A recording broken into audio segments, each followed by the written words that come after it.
Olá pessoal, boa noite, sejam bem-vindos ao Master OAB. Meu nome é Yasmin Navega, eu faço parte da equipe de conteúdo aqui do Master e hoje eu estou aqui para falar com vocês sobre direito do trabalho. Vou dar uma monitoria de direito do trabalho. A gente vai falar, eu até coloquei no quadro já, alteração do contrato de trabalho e suspensão e interrupção do contrato de trabalho. Yasmin, por que você escolheu esses temas para a aula de hoje? Gente, analisando as provas anteriores, eu vi que esse tema cai pra caramba, esses dois temas. Alteração e suspensão e interrupção trabalhados juntos, né? Caem pra caramba. Eu vi também que tem uma constância, na verdade, de temas caindo em relação a esses assuntos.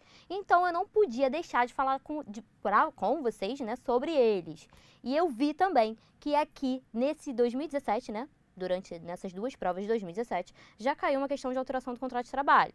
A gente vai falar sobre transferência e não caiu mais nada de suspensão e interrupção e que cai sempre. Nos anos anteriores, vocês vão ver, a gente trouxe aqui questões, vocês vão ver, vocês vão perceber que caem pra caramba. Então, como vai ser a didática da aula de monitoria de hoje? Eu vou passar para vocês um pouco da teoria, eu vou explicar como funciona, eu vou explicar o que vocês precisam levar para a prova de forma bem objetiva. É isso que eu preciso saber para minha prova? É isso que eu preciso saber para eu responder uma questão na prova? Eu vou mostrar para vocês o que vocês precisam saber, falando de súmula, falando de artigo, vou indicar, porque afinal, vocês precisam ler artigos, súmulas, OJs o tempo inteiro.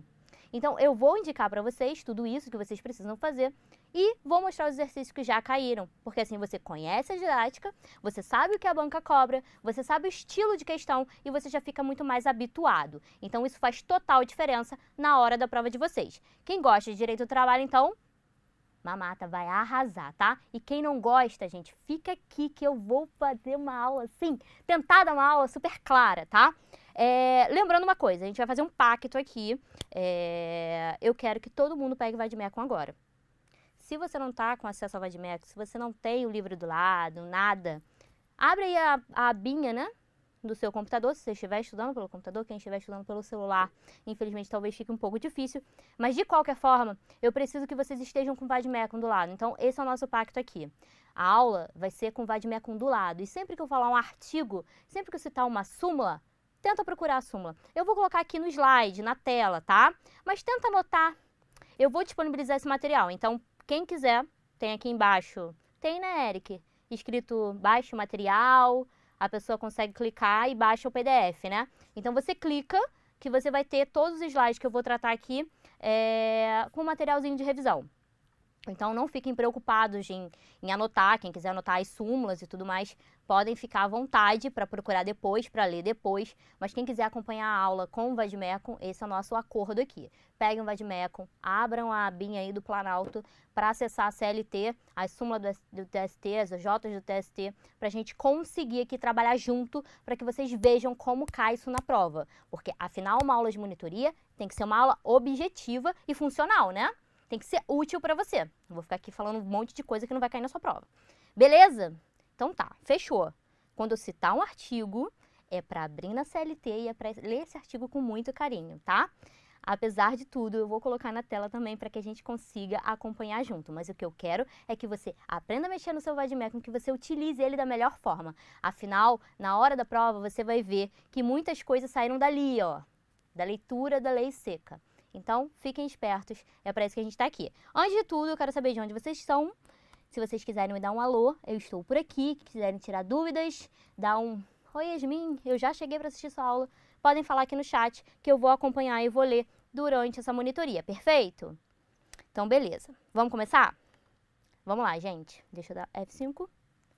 A gente vai falar hoje sobre alteração do contrato de trabalho, suspensão e interrupção do contrato de trabalho. Vamos começar com a alteração do contrato de trabalho. E o artigo importante desse tema, que a gente vai começar a falar, é o artigo 468 da CLT. O que diz esse artigo 468 da CLT, gente? Coloca na tela para mim, Eric. Ele diz o seguinte: nos contratos individuais de trabalho, só é lícita a alteração das respectivas condições por mútuo consentimento, e ainda assim, desde que não resultem, direta ou indiretamente, prejuízos ao empregado, sob pena de nulidade da cláusula infringente dessa garantia. Esse, gente, a gente chama de princípio da inalterabilidade contratual lesiva. Pode voltar para mim. Então, a gente parte do princípio que o contrato de trabalho ele pode ser alterado, desde que tenha o quê? O mútuo consentimento, que ele não cause prejuízo ao empregado. É certo, gente, que o empregador ele pode fazer algumas alterações no contrato de trabalho. Isso parte do poder diretivo do empregador. Mas ele pode alterar desde que não seja de forma lícita, né? Desde que não seja prejudicial ao empregado e tenha um mútuo consentimento dele. Então, a gente vai falar aqui das alterações lícitas, que são o quê? Alteração do horário de trabalho, alteração de função, alteração do local de trabalho, que são as formas. Nossa, engasguei, gente. Que são as formas, tá? São as formas que vão aparecer na sua prova. Você vai ver que os exercícios que vão aparecer na sua prova são o que a gente vai dar aqui. É isso que você precisa levar, porque vai cair. Tudo bem? Perfeito, então. Então, quando a gente fala do artigo 468, é isso que a gente quer dizer. A gente quer falar do princípio da inalterabilidade contratual lesiva. O contrato, ele não pode ser alterado desde que não cause, ele pode ser alterado desde que não cause nenhum prejuízo ao empregado, certo? Certo. Aí agora, a gente vai falar das alterações. Eita. Alterações do horário de trabalho. O empregador, ele pode fazer algumas alterações do horário de trabalho do empregado. Ele, por exemplo, pode tirar o empregado que trabalha no horário noturno para o diurno. A gente considera essa transição, né, benéfica ao empregado. Ele trabalhava no horário noturno, naquela parte ali, ele fazia um trabalho noturno e ele foi transferido para o horário diurno. Essa alteração é benéfica, então ela é lícita, tudo bem? As alterações, por exemplo, de diurno para diurno, o empregado que começava a trabalhar às 7 horas da manhã, passa a trabalhar às 9 horas da manhã, dentro daquele horário ali. Então, essas alterações são lícitas. As alterações, por exemplo, de diurno para noturno, é preciso ter o consentimento do empregado, porque essa alteração, ela é considerada uma alteração ilícita, tá? Que vai causar algum certo prejuízo ao empregado, então precisa de consentimento dele. Então, o que a gente aprendeu agora são as alterações do horário de trabalho. Coloca lá para mim, Eric. A alteração dentro do mesmo padrão de horário, que pode ser do diurno para o diurno, do noturno para o noturno, a alteração do diurno para o noturno, que é considerado lesiva, e a alteração de noturno para o diurno presume-se benéfica, certo? Aí está lá na súmula 265 do TST. A transferência para o período diurno de trabalho implica a perda do direito ao adicional noturno. Essa é uma súmula também que você precisa levar para sua prova. Então, vou até colocar aqui, ó. Súmula 265 do TST. Empregado que for retirado do horário noturno do trabalho noturno para o diurno, ele perde o direito ao adicional. Certo?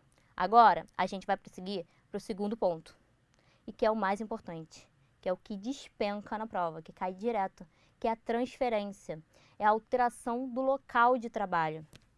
Vou colocar aqui, ó. Alteração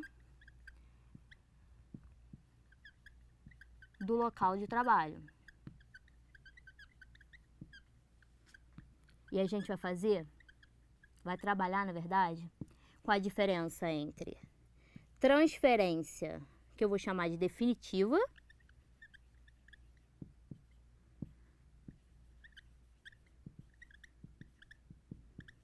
e a gente vai trabalhar com a transferência provisória. Existe uma diferença aqui, quando a gente fala de transferência definitiva e provisória, que é referente ao adicional, de no mínimo 25%. Então, a gente precisa saber, vocês precisam levar isso para a prova de vocês. Então, lá no artigo, vou até colocar no 4, que é o 469, vocês vão encontrar a definição de transferência definitiva. Coloca para mim na tela, Eric. Ao empregador é vedado transferir o empregado sem a sua anuência para a localidade diversa da que resultar do contrato, não se considerando transferência a que não acarretar necessariamente a mudança de domicílio. Ou seja, gente, para ser uma transferência definitiva, é preciso haver transferência de localidade, ou seja, de município, e transferência de município, de domicílio, ou seja, da sua residência. Então precisa ter transferência da localidade, você precisa ser transferido para outro município, e de domicílio, que é a sua residência. Então, é preciso haver esses dois requisitos para ser considerado uma transferência definitiva. E, além disso, é preciso que o empregado, ele simplesmente conscientize, que ele faça, né, ele dê a sua anuência, entendeu? Então, para ser uma transferência definitiva, é preciso haver o quê? Mudança da localidade, ou seja, você vai ter transferido para outro município, mudança do domicílio, ou seja, você muda de residência e você precisa concordar com isso. É preciso haver a anuência do empregado para haver a transferência definitiva. A gente vai ver a diferença de transferência definitiva e de remoção, por exemplo, daqui a pouquinho. Mas nesse caso da transferência definitiva... Parei, gente, estou falando rápido demais. Da transferência definitiva é exatamente isso, tá? Precisa haver mudança da localidade. Eu tô repetindo? Tô repetindo pra caramba, mas é para que vocês guardem isso na cabeça de vocês. É preciso haver mudança de localidade, ou seja, de município, mudança de domicílio, ou seja, de residência. Precisa haver também a anuência do empregado. Guardaram isso? Artigo 469 da CLT. No entanto, como a vida não é bela, existem exceções, ou seja, os casos em que é possível os empregados, né, o empregado ser transferido sem precisar de anuência, sem precisar da concordância dele. Então, quais são esses casos? Eita, até respingou aqui na parede, gente. Deixa eu colocar aqui. Vou colocar aqui, ó, vou puxar uma seta e vou botar. Exceção, tá lá no artigo 469.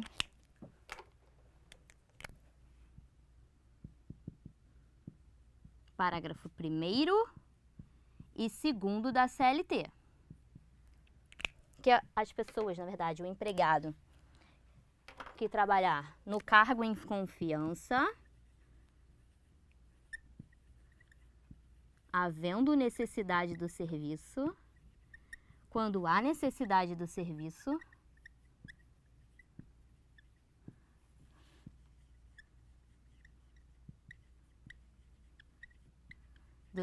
então é preciso que ele comprove que há necessidade de serviço. Então, ele tendo um cargo em confiança, ele pode ser transferido se ele precisar, na verdade, da sua concordância, tudo bem? Se ele precisar anuir. Mas é preciso que o empregador, ele prove que há uma necessidade do serviço. A gente vai ler o artigo junto, tudo bem? Além disso, quando há previsão em contrato. Quando há previsão em contrato de que é permitida a transferência. Nesse caso, também na verdade, precisa ser provado a necessidade do serviço.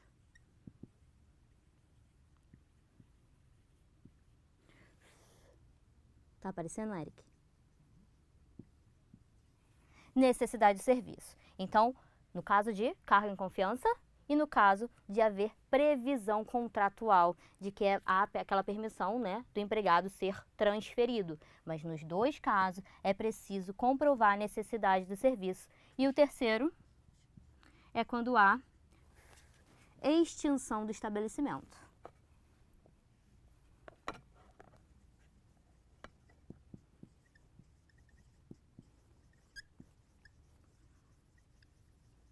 Então, se cair na sua prova, quais são os casos, na verdade, em que é possível haver a transferência sem anuência do empregado, quando o empregado for ocupante de cargo em confiança e é preciso ser provada a necessidade do serviço, quando no contrato do empregado houver previsão em relação à transferência, também precisa ser comprovada a necessidade do serviço, e quando houver a extinção do estabelecimento, certo? Extinguiu o estabelecimento ali, ele vai ser transferido para uma outra filial, para um outro lugar daquela empresa. Certo, gente? Então, pode colocar na tela para mim, Eric. Olha lá, eu coloquei para vocês. Exceções, está lá no 469, parágrafo 1º e 2º da CLT, ocupantes de cargo em confiança, que podem ser transferidos licitamente pelo empregador, quando haja necessidade do serviço. Aqueles empregados cujos contratos têm como condição implícita ou explícita a transferência, quando haja necessidade do serviço. E o terceiro ponto, estabelecimento for extinto. Aí a súmula 43 do TST, ela fala o seguinte: presume-se abusiva a transferência de que trata o parágrafo 1º do artigo 469 da CLT, sem comprovação da necessidade do serviço. O artigo 469, parágrafo 1º da CLT, ele fala dos cargos em confiança e quando há contrato como condição, né? Quando há previsão contratual. Então, a súmula 43 diz que presume-se abusiva quando houver essa transferência, quando não for comprovada a necessidade do serviço. Certo? Agora, gente, a gente falou o quê? Da transferência definitiva, quando há o quê? Mudança da localidade, outro município, mudança da residência, do domicílio. Com a anuência do empregado, a gente viu as exceções, certo? Agora, a gente vai falar da alteração do contrato do local de trabalho, né? No caso da transferência provisória.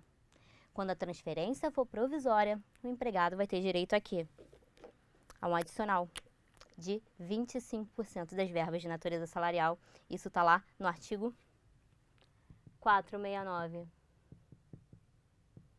parágrafo 3º da CLT. Então, quando a transferência não tiver caráter definitiva, quando ela não for definitiva, quando ela for provisória, o empregado, ele vai receber essa parcela aí, ele vai receber esse adicional de 25%, de no mínimo 25% das verbas de natureza salarial, certo? Vamos ler o artigo comigo? Olha lá. Em caso de necessidade de serviço, o empregador poderá transferir o empregado para localidade diversa da que resultado o contrato, não obstante as restrições do artigo anterior, mas, nesse caso, ficará obrigado a um pagamento suplementar, nunca inferior a 25% dos salários que o empregado percebia naquela localidade, enquanto durar essa situação. A OJ 113, ela fala o seguinte, ela continua: o fato de o empregado exercer cargo de confiança ou a existência de previsão de transferência no contrato de trabalho não exclui o direito ao adicional. O pressuposto legal apto a legislar a percepção do mencionado adicional é a transferência provisória. Então, o que precisa ser provado é que essa transferência ela é provisória. A transferência é provisória enquanto durar essa ação, enquanto durar essa transferência, o empregado ele vai receber esse adicional de no mínimo 25% das verbas de natureza salarial. Certo? Então, transferência provisória, ele recebe o adicional. Transferência definitiva, ele não recebe o adicional. Tudo bem? Vocês vão ver que isso cai. E quando cair, você vai falar assim, caraca, eu sei fazer isso, é super fácil. Certo? Então, vamos continuar? Agora a gente vai falar, gente, da diferença entre remoção e transferência. A remoção, na remoção, não há mudança de domicílio. Você não precisa mudar a sua residência. Você não precisa, você só vai mudar de localidade, você vai mudar de local de trabalho. Então, nesse caso, não há pagamento do adicional. Tudo bem? Então, no caso da remoção, o empregado, ele não muda de domicílio, ele continua na sua residência. É como se tivesse uma sede de uma outra filial daquela empresa, e você vai ser transferido para trabalhar lá. Então, o empregador, ele só vai custear o quê? O que você vai pagar a mais de valor de vale transporte, né? O que você vai pagar a mais de transporte. Então, ele vai custear esse despesa que você vai ter a mais com transporte. Então, aqui, na remoção, não há a mudança de residência. Você continua morando onde você está. Então, você não recebe adicional. Você só vai receber a mais o valor do vale transporte, que vai ser pago pelo empregador. Tudo bem? Vamos dar uma olhada aqui no nosso slide? Olha lá na súmula. Empregado transferido, súmula 29 TST. Empregado transferido por ato unilateral do empregador para o local mais distante de sua residência tem direito a suplemento salarial correspondente ao acréscimo da despesa de transporte. Certo? Aí eu coloquei lá. Se o empregador pretende modificar o local de trabalho de empregado de uma sede da empresa para outra, dentro da mesma cidade, sem a mudança de domicílio, ou seja, ele não muda de residência, o empregado não poderá se opor, cabendo ao empregador o pagamento de eventuais gastos aumentados com o transporte. Então, isso cai na prova. Ele quer saber se você sabe essa diferença de remoção e transferência. Então, você já sabe. No caso da remoção, você vai ser removido, você vai ser retirado aqui, vai ser colocado ali, mas você vai manter a sua vida normal. Você só vai ter um gasto a mais de transporte, que vai ser custeado pelo empregador. Certo? Diferente da transferência, que você vai mudar de domicílio, você vai mudar de localidade, de município, e quando for na provisória, você recebe um adicional de até 20% das verbas de natureza salarial. Certo? Era isso que eu queria trazer de alteração do local de trabalho. Agora, para a gente finalizar a parte de alteração do contrato de trabalho, eu quero falar da alteração de função. Então, eu vou até ter que passar para aqui para o lado um pouquinho. Depois eu dou um jeito de apagar esse quadro. Eu vou até apagar aqui tudo. Vou apagar tudo. Que aí a gente fala de tudo de alteração. E não fica confuso para vocês. Se você quiser printar o quadro, pode printar, inclusive. E deixei cair, gente, tá vivo. Então, a gente vai falar na nossa terceira parte sobre alteração de função.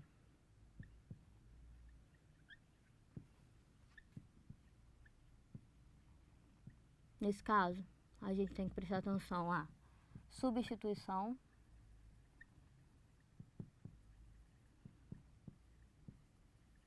temporária e a reversão. Eu vou explicar o que é cada uma. Na substituição temporária, a gente tem uma súmula, que é a súmula 159, que fala exatamente sobre isso. Olha lá comigo. Enquanto perdurar a substituição de que não tenha caráter meramente eventual, inclusive nas férias, o empregado substituto fará jus ao salário contratual do substituído. E vaga o cargo definitivo, no inciso segundo, o empregado que passa a ocupá-lo não tem direito a salário igual ao do antecessor. Então, nesse caso aqui, há uma substituição, por exemplo, no caso de umas férias, que o substituído ele recebe o valor do salário, né, do que recebia a pessoa anteriormente, quando ela se afastou durante determinado tempo. E é o caso também, vou até botar aqui, súmula 159 do TST. E no caso da reversão, gente, a gente também tem uma súmula, que é a súmula 372, que fala sobre o assunto, que costuma cair em prova. Então, eu estou colocando no quadro as súmulas que vocês precisam prestar atenção, né, em relação, para poder ter um pouco de noção do que pode cair na sua prova. E no caso da reversão, é o caso do retorno ao cargo efetivo, quem tinha cargo em comissão, né, cargo em confiança. Então, a pessoa, o empregado, ele tinha um cargo em comissão e ele foi o quê? Ele voltou para o seu cargo efetivo. Aí na súmula 372, ela fala o seguinte: quem ficou mais de 10 anos ou mais, recebendo aquela gratificação, porque continha, né, ficava naquele cargo em confiança, ela terá direito a continuar ganhando essa gratificação de função. Olha lá comigo. Percebida a gratificação de função por mais de 10 ou mais anos pelo empregado, se o empregador, sem justo motivo, revertê-lo ao seu cargo efetivo, não poderá retirar-lhe a gratificação, tendo em vista o princípio da estabilidade financeira. Como vai cair na sua prova? Ele vai te dar um caso, ele vai falar que o empregado, né, ele foi o quê? Ele regressou para o seu cargo efetivo, tendo um cargo em comissão, e que nesse caso aqui ele ficou 8 anos no cargo, por exemplo. Então, ele vai receber a gratificação? Ele vai continuar recebendo essa gratificação? Não, porque a súmula fala o quê? 10 anos ou mais.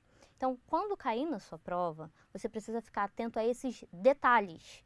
É isso que ele vai te pegar. Essas datas ou esses detalhezinhos que a gente passa batido quando lê. Então, a nossa função aqui é te atentar para esses detalhezinhos, para essas coisas que podem cair, para essas súmulas, para esses artigos que vocês precisam ler. Então, nesse caso aqui, quando a gente fala de reversão, a gente está falando o quê? Do retorno ao cargo efetivo após a pessoa ser destituída do cargo em comissão, tudo bem? Eu vou até colocar o artigo, que é o artigo 468 parágrafo único da CLT. Aí o que a gente vai fazer agora? A gente vai fazer as questões. Justamente para vocês o quê? Fecharem esse assunto, entenderem como cai na prova e para que não fique fazendo isso de novo. Então você mata esse assunto aqui e parte para a próxima, certo? Só um minutinho, Eric. Deixa eu só ver aqui rapidinho. Tá. Eu tô vendo aqui as pessoas que estão falando no chat. Então, se vocês tiverem alguma dúvida, tiverem algum comentário, alguma coisa assim, podem falar comigo que eu tô por aqui, tá? Eu tô vendo que todo mundo tá falando aqui. Quem começou? Deixa eu ver. Moacir de Ponta Grossa, a Isadora do Rio. Oi, gente. Brasília, Fortaleza, Ceará. Quem? Fortaleza, Rose, a Paloma, a Kátia de Brasília. Tá todo mundo por aqui. Vamos continuar? Vamos fazer exercícios? Como eu falei, a aula é bem objetiva e a gente não quer perder tempo, certo? Vamos lá comigo então. Calma aí, não coloca, Eric. Peraí, deixa eu voltar.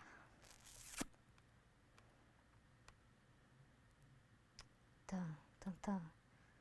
Yasmin, e o quê? Tecnologia? Talvez não combine muito bem, mas vamos lá, olha lá. 17º exame. Maria trabalha para a Sociedade Empresária Alfa S.A. como chefe de departamento. Então, é informada pelo empregador que será transferida de forma definitiva para uma nova unidade da empresa. Aí você já para olhar o seu texto. Você está lá na hora da prova e você começa a sorrir. Você fala, poxa, eu já vi isso antes. Ela foi transferida, ela foi informada pelo empregador que será transferida de forma definitiva. Aí você já fica atento. Atento a quê? Quais são os requisitos para ela ser transferida de forma definitiva? Fica atento já às exceções. Então vamos continuar. De forma definitiva para uma nova unidade da empresa, localizada em outro estado da federação. Para tanto, Maria obrigatoriamente terá de alterar o seu domicílio. Diante da situação retratada e do entendimento consolidado do TST, assinale a alternativa correta. Letra A. Maria receberá adicional de no mínimo 25%, mas tal valor, por ter natureza indenizatória, não será integrado ao salário para fim algum. Ok, vamos para a letra B. A empregada não fará jus ao adicional de transferência porque a transferência é definitiva, o que afasta esse direito. Aí você já começa a sorrir de novo. Letra C. A obreira terá direito ao adicional de transferência, mas não à ajuda de custo, haja vista o caráter permanente da alteração. Letra D. Maria receberá adicional de transferência de 25% do seu salário enquanto permanecer na outra localidade. E aí? Vou dar um tempinho que tem um delay. Quero saber qual a letra que vocês acham que é correta. Caiu no OAB, tá? Caiu no OAB. Não tô mentindo, tá aqui, 17º exame, certo? E aí, qual é a letra correta? Eu vou esperar as respostas. Vou esperar as respostas. Tô aqui esperando. Vamos ver se vocês vão responder. A, B, C ou D?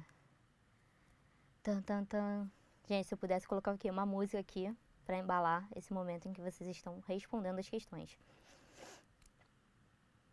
Vou esperar mais um pouco, tá? Ah, peraí, o Flávio pediu pra deixar fazer o print. Eu vou deixar, Flávio. Ninguém respondeu? Estou magoada. Mentira. Vamos continuar, para não perder tempo. A resposta é letra B. Gente, a empregada não fará jus ao adicional de transferência porque a transferência é definitiva, o que afasta esse direito. Lembra que a gente falou? Transferência provisória é que faz o quê? Que o empregado faz com que o empregado tenha direito ao adicional de transferência, certo? Quando a transferência for definitiva, ele não tem direito a esse adicional. Perfeito? Vamos partir para a próxima questão para a gente não perder tempo, tá? 22º exame. Caiu ontem, tá? 2017. Célio e Paulo eram funcionários da Sociedade Empresária Minério Limitada e trabalhavam no município do Rio de Janeiro. Por necessidade de serviço, eles foram deslocados para trabalhar em outros municípios. Célio continuou morando no mesmo lugar, porque o município em que passou a laborar era contíguo ao Rio de Janeiro. Já Paulo, no entanto, mudou-se definitivamente com toda a família para o município em que passou a trabalhar, distante 350 quilômetros do Rio de Janeiro. Então, no primeiro caso, o Célio, ele não mudou de residência, ele continuou morando no mesmo lugar, porque o município era o quê? Era próximo, era contíguo ao Rio de Janeiro, então ele não precisou, era ali em Niterói, ele não precisou se mudar, ele continuou morando na mesma residência. Já o Paulo, ele mudou-se definitivamente com toda a família para o município em que passou a trabalhar. Perfeito? Então vamos continuar. 2 anos depois, ambos foram dispensados. A sociedade empresária nada pagou aos funcionários quando das transferências de locais de trabalho, salvo a despesa com a mudança de Paulo. Ambos ajuizaram ações trabalhistas. A partir da hipótese sugerida, assinale a afirmativa correta. Qual é a letra correta? Bom, o caso do Célio aqui, ele continuou morando no mesmo lugar, porque o município em que passou a laborar era contíguo ao Rio de Janeiro. Então, ele não mudou de domicílio. Ele não mudou, ele não saiu da sua residência. Ele só teve o quê? Uma despesa a mais com transporte. Então, qual é o caso? É um caso de remoção. Lembra que a gente falou qual a diferença entre remoção e transferência? É um caso de remoção. E no caso da remoção, ele tem direito ao adicional? Porque é isso que ele quer saber aqui. Se tem direito ao adicional de transferência ou não. Vocês lembram quais são os casos? No caso da transferência provisória. O caso do Paulo aqui, ele mudou-se definitivamente. Então, se ele mudou definitivamente, ele tem direito ao adicional? Também não. Então, a resposta correta, coloca lá para mim, Eric, a resposta correta é a letra A. Célio e Paulo não têm direito ao adicional de transferência. Na hora da prova, te dá uma paz no coração, você respira e fala, pô, agora eu só preciso de 39. Acertei, agora eu vou arrebentar. E é essa a ideia, tá? Você vê, você consegue fazer. Agora, vamos para a última questão relacionada à alteração do contrato de trabalho. É o 19º exame. Jonilson trabalhava na sociedade empresária XY Limitada e atuava como analista financeiro. Mostrando bom desempenho, o empregador o promoveu ao cargo de confiança de gerente financeiro e dali em diante passou a lhe pagar, além de salário, uma gratificação de função de 50% de salário. 8 anos depois, lembra que ele te dá a data, 8 anos depois, a empresa resolveu retornar Jonilson ao cargo de origem e suprimiu a gratificação de função. Diante da situação apresentada nos termos da CLT, assinale a afirmativa correta. Letra A. Uma alteração desse vulto necessitaria de ordem judicial a ser declarada em ação revisional. Letra B. A reversão é válida, pois não há estabilidade em cargos de gerência. Então, nesse caso aqui, o Jonilson ele tinha lá uma função. Ele tinha um cargo comissionado, tinha um cargo de confiança. Ele foi transferido. Ele foi revertido ao cargo efetivo que ele tinha. Tiraram essa gratificação que ele tinha, tiraram esse cargo aí de confiança que ele estava lá, bem feliz e contente. Ele ficou no cargo 8 anos. Tudo bem. Aí você começa a lembrar que a gente falou de uma súmula, que é a súmula 372 do TST. A gente continua lendo as questões. As alternativas. Letra C. Pode haver a reversão, mas a gratificação de função não pode ser suprimida. Letra D. A alteração contratual é nula, travando-se na verdade de rebaixamento. A gente aprendeu aqui que é possível sim haver a reversão. Então você já fica entre a letra B e a letra C. Volta lá para mim. Letra B e a letra C, que ele fala que a reversão é válida, e a B ele fala que pode haver reversão, mas a gratificação de função não pode ser suprimida. Pode ser suprimida? Pode. Por que que pode? Porque para não ser suprimida a gratificação, ele precisa estar no cargo 10 ou mais anos, né?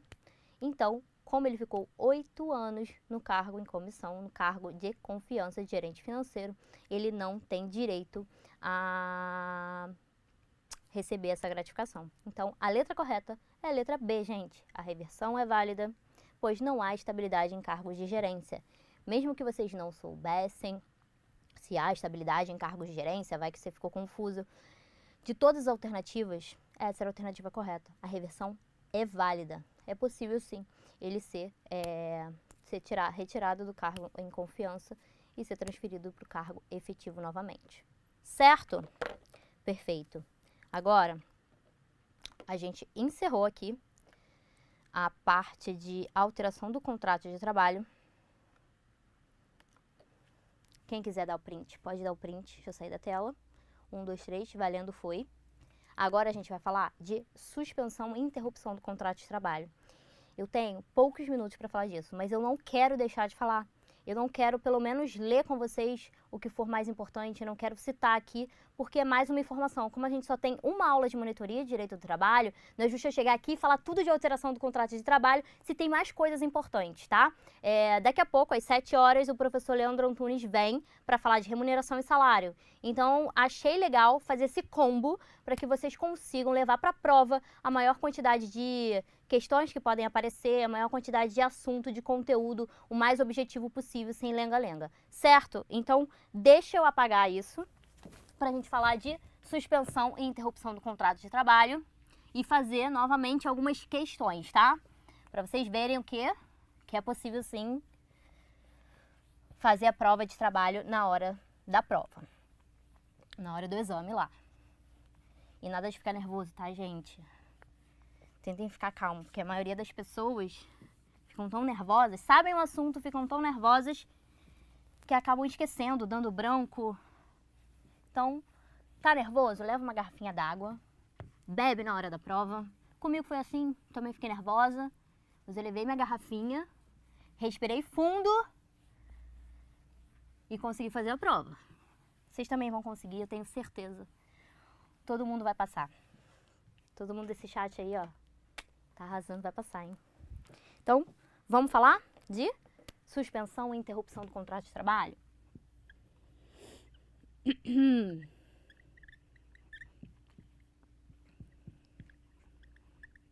Interrupção, vou abreviar, tá? Contrato de trabalho. Do contrato de trabalho. Perfeito. Então, quando a gente fala de suspensão e interrupção, há uma paralisação do serviço do empregado. Ele fica sem trabalhar, certo? Mas aí existem algumas diferenças que a gente precisa saber na suspensão e na interrupção. Então, suspensão e interrupção é quando o empregado ele paralisa a efetivação do seu serviço, quando ele fica sem trabalhar. Então, na suspensão e na interrupção, eles ficam o quê? Sem trabalho. Não tem trabalho. Fica sem trabalho. Nos dois. Aí a diferença tá aqui. Quem vai receber e quem não vai receber remuneração. Quem vai receber remuneração e quem não vai receber remuneração. Essa é a diferença na hora da prova que pode te atrapalhar. Você se confundir com a suspensão e com a interrupção. Porque nos dois casos, não tem trabalho, o empregado fica sem trabalhar. Então, no caso da suspensão, gente, fica sem também. É tudo sem. Sem trabalho e sem remuneração. Então, ele fica sem. Ele fica sem, você lembra? S de suspensão para S de sem trabalho e S de sem remuneração. Ele fica sem trabalho e sem remuneração. Já na interrupção, ele não tem trabalho, mas ele tem remuneração.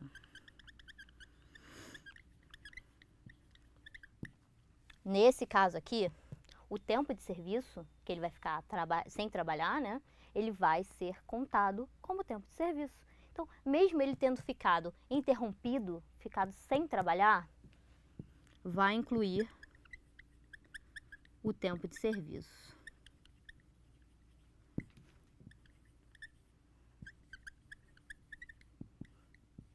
Aqui já é diferente. Não inclui o tempo de serviço.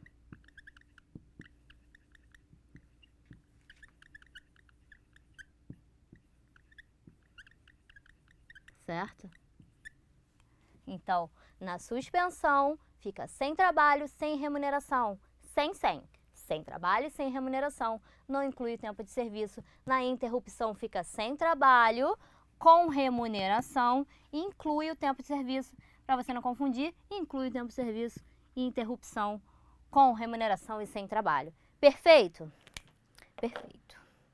Então agora a gente precisa saber quais são as hipóteses de suspensão e quais são as hipóteses de interrupção. Tá acabando o meu tempo, mas eu não vou deixar de falar e não vou deixar de fazer as questões com você. Então, vamos continuar rapidinho aqui? Coloca na tela para mim, Eric. Olha lá o que eu coloquei. Afastamento por doença ou acidente de trabalho. Eu botei entre parênteses, né? Auxílio doença acidentário a partir do 16º dia. A partir do 16º dia. Então, nos primeiros 15 dias, tá? Quando ele estiver afastado pelo auxílio de doença acidentária, quando ele sofreu um acidente de trabalho, certo? Nos primeiros 15 dias, ele vai receber remuneração do empregador, porque ele vai estar com interrupção do contrato de trabalho. Eu vou falar isso daqui a pouco.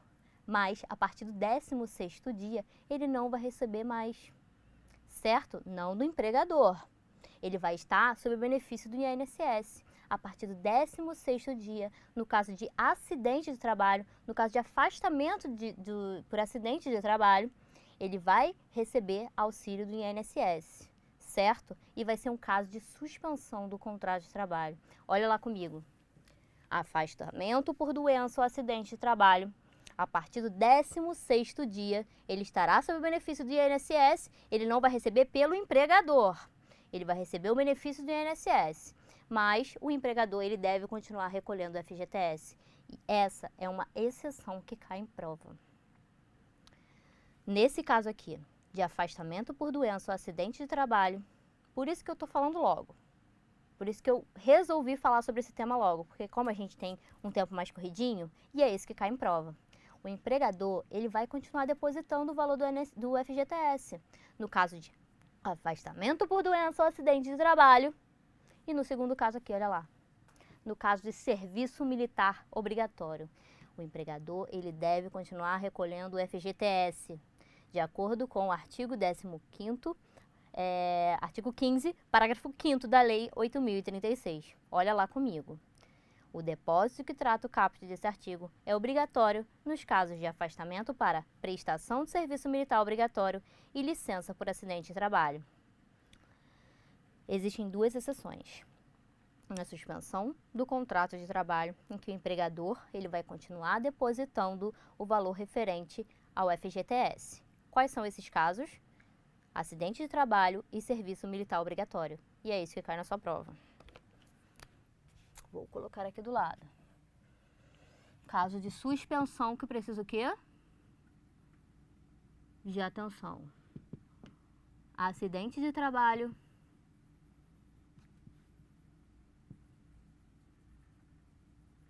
e serviço militar obrigatório.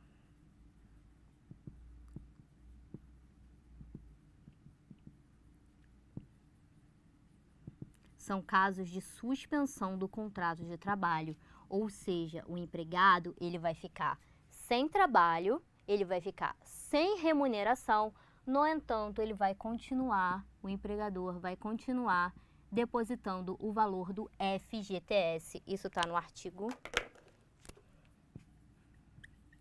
15, parágrafo 5º da Lei 8.036. Certo?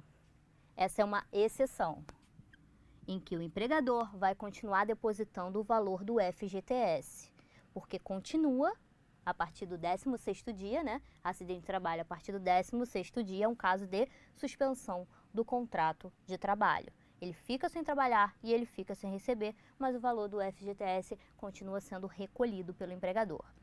Certo? Então, vamos continuar dando uma olhada aqui na suspensão do contrato de trabalho. Primeiro, afastamento por doença ou acidente de trabalho, a gente já falou, mas eu vou repetir. A partir do 16º dia, deve continuar recolhendo o FGTS. Coloquei os artigos aqui. Leiam os artigos depois. 2 pontos. Segundo ponto, serviço militar obrigatório. Deve continuar recolhendo o FGTS. Certo? São casos de suspensão do contrato de trabalho. Ou seja, fica sem trabalho e sem remuneração, ele fica sem. Terceiro ponto. Empregado eleito diretor de sociedade anônima Súmula 269 TST. Quarta hipótese, né? Período em que o dirigente sindical fica afastado para exercer suas atribuições junto ao sindicato. Quinto, afastamento para a realização de curso de qualificação profissional. Está lá no artigo 476A da CLT. Continua. Sexto, aposentadoria por invalidez. É caso de suspensão do contrato de trabalho, ou seja, ele não trabalha e ele fica sem remuneração. Artigo 475 da CLT. O empregado que for aposentado por invalidez terá suspenso o seu contrato de trabalho durante o prazo fixado pelas leis de previdência social para efetivação do benefício. Aí tem uma súmula que é super importante, que cai em prova, que fala do plano de saúde, que é a súmula 440 TST. Olha lá comigo. Assegura-se o direito à manutenção do plano de saúde ou de assistência médica oferecida pela empresa ao empregado, não obstante suspenso o contrato de trabalho em virtude de auxílio-doença acidentário ou de aposentadoria por invalidez. Então, aquela pessoa que foi aposentada por invalidez, o plano de saúde dela precisa ser mantido. Isso cai na sua prova. Ele vai dizer na sua prova que fulana foi aposentada por invalidez e que ela foi o quê? O empregador ele retirou o benefício do plano de saúde. É permitido isso? Não. De acordo com a súmula 440 TST, é permitido que o empregado ele continue com a manutenção do plano de saúde. No caso de aposentadoria por invalidez e auxílio-doença acidentária. Vamos continuar. Sétima hipótese, greve. Oitava hipótese, faltas injustificadas. Nona, afastamento para inquérito de apuração de falta grave. Décima, suspensão disciplinar. Eu trouxe os casos de suspensão do contrato de trabalho que podem cair na sua prova. Esse material fica com você, tá? O quadro também fica com você, caso você queira dar print e queira ter esse tipo de informação para na hora da sua prova. Então, vamos fazer um exercício para que a gente consiga fixar esse conteúdo e para que vocês vejam como cai em prova. Olha lá comigo. 19º exame. Maria trabalha para a Sociedade Empresária Beta e recentemente foi aposentada por invalidez. Diante desse fato, a empresa cancelou o plano de saúde de Maria. Na hora da prova, aí você vai dar um sorrisinho. Você vai ficar super feliz. Vamos continuar. Em relação à hipótese retratada de acordo com a lei e o entendimento simulado do TST, assinale a afirmativa correta. Já vai gritar na hora da prova. É a súmula 440 do TST, eu sei isso. Vamos para as alternativas. Letra A. Sociedade empresária agiu corretamente, pois a aposentadoria por invalidez rompeu o contrato de trabalho. Letra B. A sociedade empresária poderia, diante da situação retratada e a seu exclusivo critério, manter ou não o plano de saúde. Tudo bem, vamos lá. Letra C. A sociedade empresária terá a obrigação de manter o plano por 12 meses, enquanto terminaria a estabilidade da obreira. Letra D. A sociedade empresária se equivocou, porque o contrato está suspenso, devendo ser mantido o plano de saúde. Gente, qual é a resposta correta? Letra D. Letra D. Sociedade empresária se equivocou, porque o contrato está suspenso, devendo ser mantido o plano de saúde, de acordo com a súmula 440 que a gente acabou de ver. Certo? Vamos para a próxima questão? 20º exame. Após ter sofrido um acidente de trabalho, reconhecido pela empresa, que emitiu a competente CAT, o empregado afastou-se do serviço e passou a receber auxílio-doença acidentário. Falou auxílio-doença acidentário, você já fica ligado. Sobre a situação descrita, em relação ao período no qual o empregado recebeu o benefício previdenciário, assinale a afirmativa correta. Letra A. A situação retrata caso de suspensão contratual e a empresa ficará desobrigada de depositar o FGTS na conta vinculada do trabalhador. Auxílio-doença acidentário é um caso de acidente de trabalho. A partir do 16º dia, ele fica recebendo lá o benefício do INSS. O empregador faz o quê? Continua depositando o valor do FGTS. Você lembrou disso, você lembrou dessas duas exceções no caso da suspensão do contrato de trabalho, você vai continuar lendo as alternativas. Letra B. Ocorrerá interrupção contratual. Você leu interrupção contratual? Você já fica o quê? Já quer excluir essa questão. Essa alternativa. Aí você continua. E a empresa continua com a obrigação de depositar o FGTS para empregado junto à Caixa Econômica Federal. Letra C.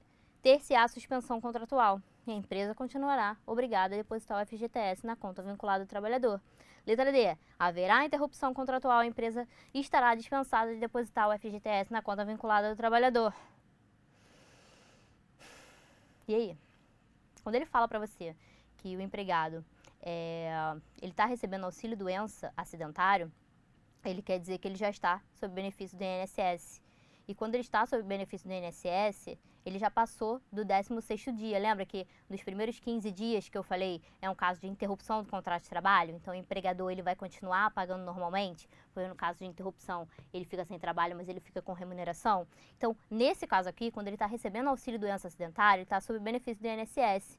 Então quando ele está sob nessas condições, é o caso de suspensão do contrato de trabalho que a gente viu. Quando é o caso de suspensão do contrato de trabalho, ele vai continuar sendo obrigado a depositar o valor do FGTS. Então, você exclui os dois casos aqui na alternativa de interrupção contratual, que é o caso da B e a D, né? Você ficaria o quê? Entre a A e a C. E na A ele fala que fica desobrigado a depositar o FGTS, mas a resposta certa é a letra C. É o caso de suspensão contratual e vai ficar obrigado a depositar o FGTS. Eu tenho, na verdade, mais uma questão, que é a do 23º exame, que fala exatamente sobre isso, fala de FGTS e tudo mais, mas eu vou deixar aqui para que vocês leiam depois, então, para você ver como isso cai, tá? Então, vamos para as hipóteses de interrupção, para a gente finalizar e fazer uma questãozinha para fechar esse assunto? Vamos lá comigo. Caso de interrupção do contrato de trabalho. Então, na interrupção do contrato de trabalho, o que era mesmo? Sem trabalho, com remuneração, e inclui o tempo de serviço. Beleza. Então, o cara, na verdade, o empregado, o empregado, ele vai continuar recebendo remuneração, mas ele vai ficar sem trabalhar. Sabe qual é o exemplo perfeito para isso? É o caso das férias. Olha lá comigo. Hipóteses de interrupção do contrato de trabalho. As férias, os 15 primeiros dias de afastamento por doença ou acidente de trabalho, cujos salários são pagos pelo empregador. Repouso semanal remunerado. Licença remunerado quando não ocorrer aborto criminoso. Nesse caso aqui, a mulher, né, ela fica 2 semanas aí sem comparecer ao trabalho, né? E essa licença, ela vai ser remunerada. Quinta hipótese, né? O professor que tem direito a 9 dias por falecimento de pai, mãe ou filho, ou por motivo de casamento. Então, fica ligado que o professor é um caso excepcional. São 9 dias, tá? De faltas justificadas, vamos dizer assim. Então, vamos continuar. É a hipótese de interrupção do contrato de trabalho. Vamos lá. E as faltas justificadas, que está lá no artigo 473 da CLT. Quais são esses casos? Até 2 dias consecutivos no caso de falecimento. Cônjuge, ascendente, descendente, irmão ou pessoa que declarar em sua carteira de trabalho e previdência social viva sob sua dependência econômica. Segundo caso, até 3 dias consecutivos em virtude de casamento, que é o quê? Virtude de casamento, 3 dias, então você conta assim, 2 dias consecutivos, no caso de morte, vamos dizer assim. 3 dias em virtude de casamento. Morte, 2 dias, casamento, 3 dias. Por 1 dia em caso de nascimento de filho, por um dia em a cada 12 meses de trabalho, no caso de doação voluntária de sangue, então a pessoa tem direito a 1 dia por ano, né, a cada 12 meses, para poder doar sangue e não comparecer ao trabalho e continuar recebendo. Eu estou acabando. Quinto caso, até 2 dias consecutivos ou não para o fim de se alistar eleitor. Mais os dias, no caso de serviço militar, no caso de realização de prova de exame vestibular, quando se fizer necessário, quando tiver que comparecer em juízo, e os 2 casos aqui que foram incluídos pela Lei 13.257 em 2016, que foi até 2 dias para acompanhar consulta médica e exames complementares durante o período de gravidez de sua esposa ou companheira, e por 1 dia por ano para acompanhar filho de até 6 anos em consulta médica. Dê uma olhada nestes 2 incisos aí do artigo 473 da CLT. Perfeito? Aí eu continuei colocando aqui, ó. Outras hipóteses. Estou finalizando. Licença maternidade, lockout, intervalos intrajornadas, prontidão e sobreaviso, paralisação da empresa, ausência do empregado por motivo de prisão. E coloquei aqui um exercíciozinho, uma questão que caiu no 21º exame que falava exatamente isso. Que houve o falecimento do irmão da Paula e houve 20 dias depois a Joyce se casou, e o empregado também não autorizou a sua ausência ao trabalho em nenhum dia. Ele pede para você dizer aí quais são os dias que elas teriam direito para faltar ao trabalho, né, como falta justificada. E a resposta era a letra C, a ausência do trabalho por 2 dias consecutivos. No caso da Paula, que o irmão dela faleceu, lembra? 2 dias no caso de falecimento. E 3 dias para casamento, que ele fala aqui que a Joyce, ela se casou. 20 dias depois, Joyce se casou. Então, 3 dias para Joyce, 2 dias para Paula. Falei pra caramba, né? Mas agora eu finalizei. Que o professor Leandro chegou e ele vai entrar daqui a 1 minuto. Então, não saiam daqui. Era isso que eu queria trazer pra vocês, gente. Então, a gente acaba o nosso assunto aqui. Eu falei pra caramba, mas era isso que eu queria trazer pra vocês de conteúdo, pra que vocês não fiquem aí sem nada. Sem nada, ó. Sem vocês ficarem... Ai, meu Deus do céu, deixa eu acabar logo isso. Então, era isso que eu queria trazer pra vocês, é que eu tava lendo o chat, eu ia falar com vocês, mas eu tô sem tempo, querem me expulsar.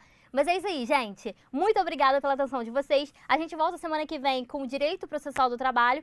Então, se vocês quiserem alguma dica, se vocês tiverem alguma sugestão de tema, me envie aqui pelo chat que eu vou continuar aqui lendo. Boa aula de trabalho agora, o professor Leandro vai falar de remuneração e salário. E é isso, a gente se vê. Boa prova, eu quero todo mundo passando, eu tenho certeza que isso vai acontecer. A gente se vê semana que vem. Um beijão, tchau!